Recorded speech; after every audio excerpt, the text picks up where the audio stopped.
तहज्जुद की नमाज अल्लाह पाक की लाडली इबादत है, तो सोचें तहज्जुद गुजार अल्लाह पाक का कितना लाडला होगा।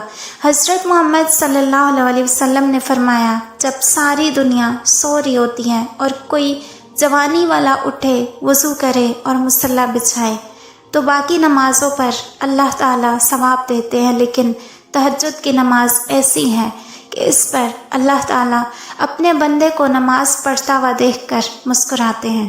सुभान अल्लाह। इसकी फजीलत यूँ भी समझ लें कि 5 फ़र्ज़ नमाज़ों के बाद जो सबसे अफजल नमाज है वो तहज्जुद की नमाज है। तहज्जुद की नमाज को ज़रूर पढ़ा करें। अगर आपको कोई परेशानी हो, कोई मसला हो, तो तहज्जुद की नमाज पढ़ना शुरू कर दें। इंशाअल्लाह चंद ही दिनों में परेशानी या मसला हल हो जाएगा।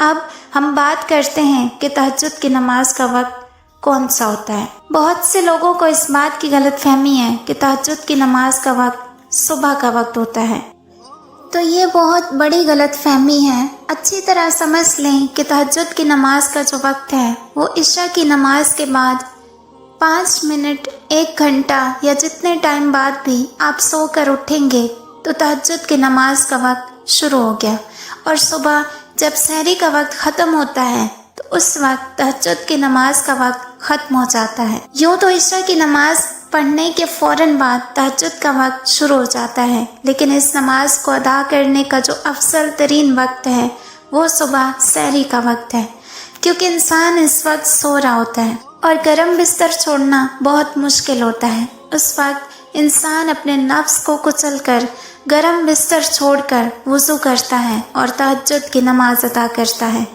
उसका जो अफजल वक्त है वो सुबह सहरी का वक्त है, और इस वक्त सवाब भी ज़्यादा मिलता है। अब हम जानते हैं कि तहज्जुद की नमाज की रकतें कितनी हैं। अगर वक्त हो तो कम से कम 4 रकतें पढ़ें, और ज़्यादा से ज़्यादा आप 12 रकत भी पढ़ सकते हैं, लेकिन अगर वक्त बहुत ही कम हो तो 2 रकत भी पढ़ सकते हैं। अब हम तहज्जुद में पढ़ी जाने वाली सूरतों के बारे में बात करते हैं। बहुत से लोग ये समझते हैं कि इसमें कोई ख़ास सूरतें पढ़ी जाती हैं। ऐसा बिल्कुल नहीं है। जैसे हम लोग बाकी नवाफिल अदा करते हैं, बिल्कुल उसी तरह तहज्जुद के नफल भी अदा किए जाते हैं। मैं आपके लिए आसान कर दूं कि तहज्जुद की नमाज अदा करने का तरीका ये है। सबसे पहले सना पढ़ी जाएगी, उसके बाद आउज़ बिल्लाह, फिर बिस्मिल्लाह, उसके बाद सूरह फातिहा, और फिर कोई भी सूरह यानी सूरह इखलास भी पढ़ सकते हैं। इसके बाद रुकू सुजूद, इसके बाद दूसरी रकत के लिए खड़े होंगे। सबसे पहले बिस्मिल्लाह पढ़ेंगे, फिर सूरह फातिहा, फिर कोई सी भी सूरत यानी सूरह इखलास पढ़ सकते हैं। फिर रुकू सुजूद, अत्तहियात, दुरूद शरीफ और दुआ मांगेंगे, और इसी तरह 2 रकत अदा करेंगे। जितनी भी रकतें पढ़नी हो इसी तरीके से पढ़ेंगे। जितना भी आपके पास टाइम हो आप पढ़ सकते हैं, लेकिन पढ़ने का तरीका यही है जैसे हम बाकी नवाफिल अदा करते हैं।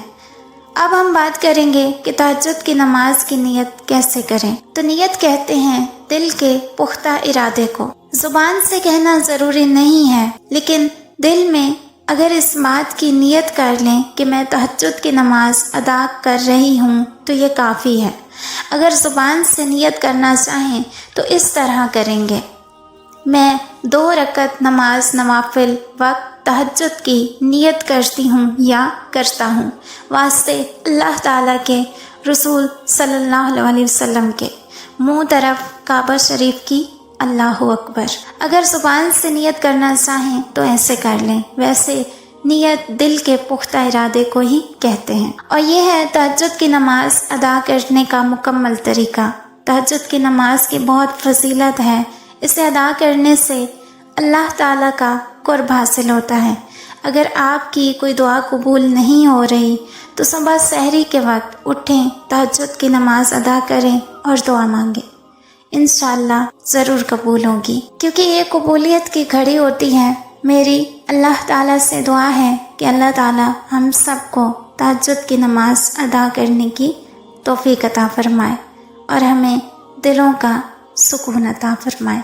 आमीन या रब्बुल आलमीन।